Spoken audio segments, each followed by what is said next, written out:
Corey Erdman here with the legendary Irish Micky Ward, who now is actually training fighters. He's linked up with Equinity Sports out in Florida. Micky, how did that come about? How did the relationship with those guys in Florida come about? Well, it's funny how it happened. I went down there to speak to the Florida Panthers hockey team, like the rookie guys.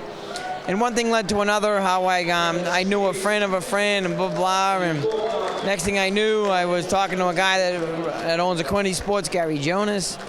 And one thing led to another, and you know, they had asked me if I'd like to come down, you know, to help train with the kid Herman Casillo down here, and I said, yeah, sure, it's definitely, I'd love to, and so that's how it started. And here I am now training all the guys, helping train all the guys down there. Was training something you wanted to do for quite some time? Was it something you were doing before then, or is this your first venture into training? Oh, not at all. I've trained guys since I retired. Back home I have a gym and stuff in Lowell, Mass and stuff, so this ain't nothing new to me, you know what I mean? Training guys, but training this level of guys, these guys, there's one two-time world champion, Juan Guzman. They have 5 or 6 guys in the top 10 of the world, you know, in the WBA or WBC, so, you know, I'm just happy to be a part of the team. One of those guys is Dominique Dalton, who might now get a shot at the WBA title against Roberto Garcia at light middleweight. I mean, that must be exciting for you to get a chance to build a fighter to win a world title, not just inherit him, but actually win a world title with someone. Right, exactly. You know, again, Dominique Dalton, he's a great fighter, you know, a young kid, you know, and he's a nice kid too. I like him a lot, you know. He's a very talented fighter. He can fight his ass off, you know, and I'm just happy to be part of the team, you know. I mean, I come in on this thing late, but whatever I can do to better a kid or better his life, that's what I'm there for, you know what I mean? I'm there not so much just to be a trainer with them, but to give them some experience and to, like, tell them what it's about. He said he hated you the first day. He said no one's ever asked him to throw a 15-punch combination before on the mitts, but you did it. Yeah, exactly. But, hey, it's tough, you know? You're right, but he did it. Was that your key to keeping, you know, because you managed to stay at 140 basically your entire career. Was that the key, just going overboard in the gym like that and pushing yourself? Yeah, well, you know, I didn't really go overboard, but what I did, I killed myself in the gym because how is it if you win the fight in the gym, obviously you win the fight out there in the ring, but it's the preparation, you know, fatigue makes coward of all men, and believe me, when you get tired, there's nothing you can do.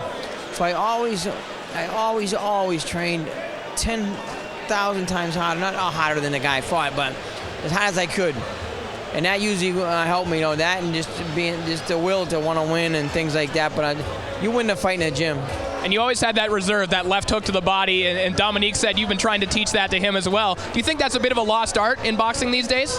No, actually, there's more guys getting knocked out by body shots now. It's all like, you know, a tap to the head, boom, rip to the body. You know what I mean? It's kind of come back.